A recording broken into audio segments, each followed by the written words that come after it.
This makes the Dallas Cowboys even better. So we're going to be going through that and 5 other stories in today's video. So make sure to like this video, and if you want more Dallas Cowboys content like this, don't forget to subscribe to the channel, hitting that red button down below. But let's get into the first story, because Cowboys could sign a former $42 million playmaker, and this could honestly make the Dallas Cowboys even better. The Dallas Cowboys could make a run at an offensive playmaker. According to Katie Drummond of Cowboys Wire, Tennessee Titans tight end Austin Hooper is listed as one of the 25 potential free agents targets that Dallas should pursue. The 28-year-old Hooper is a former 2-time Pro Bowl tight end, clinching both of those appearances as a member of the Atlanta Falcons. Hooper then parlayed that success into a big contract with the Cleveland Browns during the 2020 offseason, signing a 2-year deal worth $42 million. However, Hooper was unable to recreate that same type of individual success as a member of the Browns. The 6'4", 254-pound tight end posted just 46 receptions for 435 yards and 4 touchdowns during the 2020 season with the Browns. During his 2 years in Cleveland, Hooper posted a combined total of 84 receptions for 780 yards and 7 touchdowns. During his final 2 seasons with the Falcons, Hooper racked up 214 receptions for 2,244 yards and 16 touchdowns. The veteran tight end isn't much of a focal part of the Titans offense, in part due to the unit just not being that explosive in the passing game. Tennessee ranks 28th in the league with 17.6 points per game. As a result, Hooper has seen just 56 targets, which would be his lowest total since his rookie season in 2016. Hooper has 37 receptions for 406 yards and 2 touchdowns this season. Hooper becomes a definite target only if Cowboys allow starting tight end Dalton Schultz to walk in free agency. Dallas slapped the franchise tag on Schultz this past offseason, as both sides were unable to agree to a long-term contract. Both sides will likely face the same predicament this offseason, and Schultz has remained productive this season despite the fact that the Cowboys heavily rely upon 3 tight ends in their offense. The 26-year-old tight end has produced 53 receptions for 544 yards and 5 touchdowns this season, a slight dip compared to last season where he posted 78 receptions for 808 yards and 8 touchdowns. According to Pro Football Focus, Schultz has posted 68.0 offensive grade and a 64.8 receiving grade this season. His offensive grade ranks 9th and his receiving grade 19th among players in his position. Hooper is actually not far behind with a 66.7 offensive grade and has posted a better receiving grade than Schultz with a 71.8 receiving grade. So this is why Hooper would honestly be fantastic for Dallas Cowboys, and with that veteran experience can really help this team in the future. According to Spotrac, Schultz's market value for a new contract is $15.1 million per year across 4 years, and in other words, he'd become the second highest paid tight end in the league. By comparisons, Hooper market value is just $6.7 million per year, which would make him the 22nd highest paid tight end in the league. As Mike Fisher of Sports Illustrated notes, Dallas is likely to move on from Schultz. Dalton Schultz is valued enough here that he is playing on $11.6 million franchise tag, says Fisher. At the same time, his rookie backups Jake Ferguson and Peyton Hendershot are so valued that in 2023, the Cowboys seem likely to part ways with the pricey Schultz and go with the kids. Considering Hooper is actually a former Pro Bowler, Schultz is not, and has proven to be just as productive as Schultz on less dynamic offenses, the idea of signing Hooper to fill the void at tight end is not a bad option at all. Now getting into the second story, the Cowboys' CeeDee Lamb has a great shot to break this franchise record. There was a lot of pressure on Dallas Cowboys wide receiver CeeDee Lamb coming into the 2022 season. Because of some salary cap issues, the Cowboys suffered some major losses at the wide receiver spot in the offseason, and the team saw Cedric Wilson Jr. depart in free agency, signing with the Miami Dolphins and trading Amari Cooper to the Cleveland Browns. That pushed Lamb into the unquestioned number 1 wide receiver spot without much help behind him. Michael Gallup's return to the field was delayed because of a torn ACL suffered near the end of a 2021 season, and James Washington suffered a foot injury in training camp. As a result, Lamb was the only active player at the beginning of the season that had caught a touchdown pass in the NFL. Defenses keying their entire passing game plan around slowing Lamb coupled with Dak Prescott injuring his thumb in week 1, led to some up and down performances earlier on in the season. However, Lamb eventually found his groove and has settled into the team's number 1 option. The Oklahoma product is having a career season, living up to the expectations that Jerry Jones bestowed upon him with their offseason moves. He has put up career high numbers across the board, catching 102 passes for 1,307 yards and 8 touchdowns. CeeDee Lamb was named to his 2nd consecutive Pro Bowl, earning it with a productive season. With the Cowboys still having a chance to win the NFC East, they will assuredly be playing their regulars against the Washington Commanders in Week 18, and that is good news for Lamb, who has a real chance at capping his career season off by breaking a franchise record. He needs 10 receptions to break Michael Irvin's single-season franchise record of 111 receptions, which he set in 1995. Lamb has caught double-digit passes in the last 2 games and 3 times overall in the season.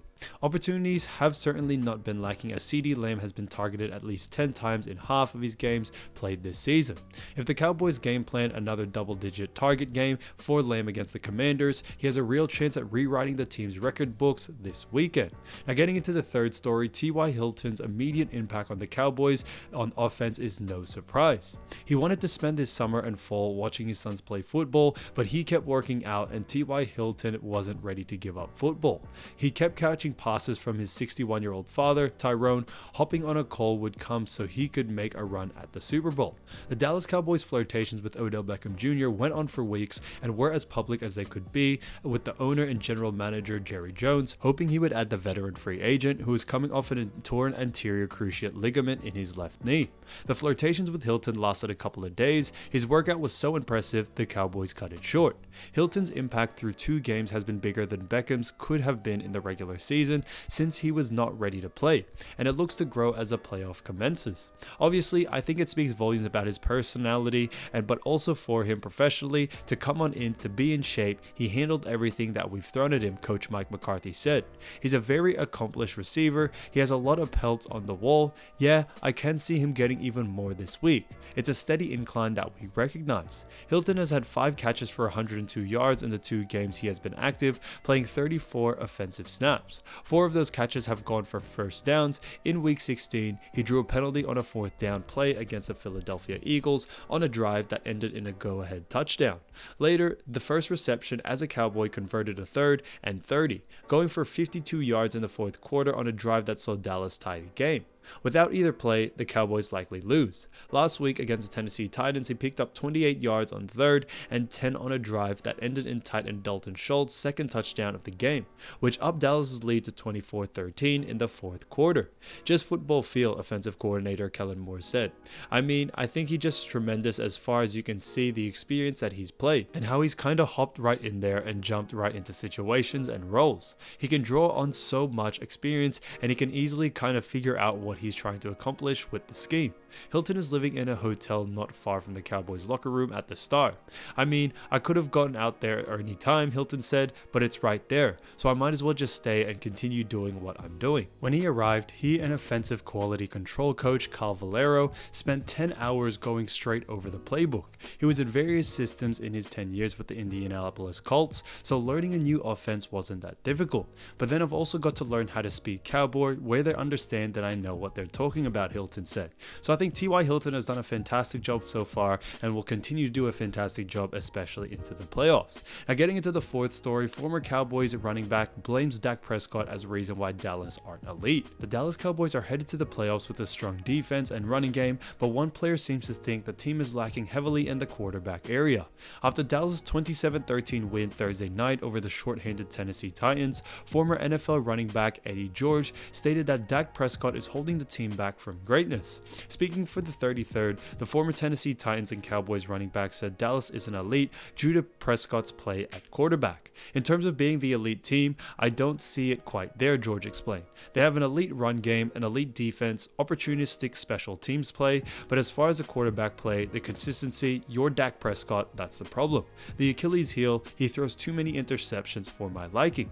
Prescott was 29 for 41 passing for 282 yards and 2 touchdown passes. He also had 2 interceptions and a lost fumble. The team struggled with the Titans more than they should have. This comes off the heels of them almost losing to the worst team in the league in the Houston Texans. For Dallas to win its first Super Bowl in 27 years, George offers a plan that makes sense. Less is more when it comes to Dak Prescott, he said. Have him throw the ball 25 times or less, run the football, control the clock. Prescott is the face of the franchise on the field, but he has been a turnover machine since coming back from injury. The Cowboys should rely on their running game as much as possible if they want to advance deep into the postseason. Prescott now leads the NFL in interceptions with 14. If the Cowboys don't advance in the playoffs, it'll be because of Dak Prescott. So these were some big words from a former player, and I do think there is some truth to it. I think Dak Prescott has done a fantastic job so far, but when it comes playoff time and especially Super Bowl time, he can't continue to make these little mistakes, and I think that is something that even as a Dallas Cowboys fan, you must know. Now getting into the 5th story, with the top seed possible, Cowboys are playing to win at Washington. Micah Parsons does not plan to be on the scoreboard watching during the Dallas Cowboys game at the Washington Commanders on Sunday. Sure, the Cowboys need the combination of a win and a loss by the Philadelphia Eagles to the New York Giants to win the NFC East, and yes, winning and the San Francisco 49ers losing to the Arizona Cardinals would give them the conference's top seed and first round bye. But Dallas has to handle its own business before going into the playoffs. Our focus should be beating Washington, Parsons said. If we don't finish what we've got to do this week, what does it matter what the Eagles do? I think everyone's focus should be on Washington. His coach is on board, with Mike McCarthy saying that the 12-14 Cowboys are playing to win against the 7-8-1 Commanders, who were eliminated from playoff contention last weekend. We'll be missing several regulars and turning to rookie quarterback Sam Howell to start and make his NFL debut. Cowboys, Commanders, and Eagles Giants will be played simultaneously to limit any lineup shenanigans, and if Philadelphia pulls away against the New York Giants, Dallas could make some changes, but that's not the plan going in. You can't go into the game and think you're going to shift gears. I just think for the principle alone, McCarthy said, we're going to do everything we can to win this game. And I think that's most important for this Dallas Cowboys team and what they should do. They should win and focus on the other stuff later. So thanks so much for watching, guys, and I'll see you soon. Peace.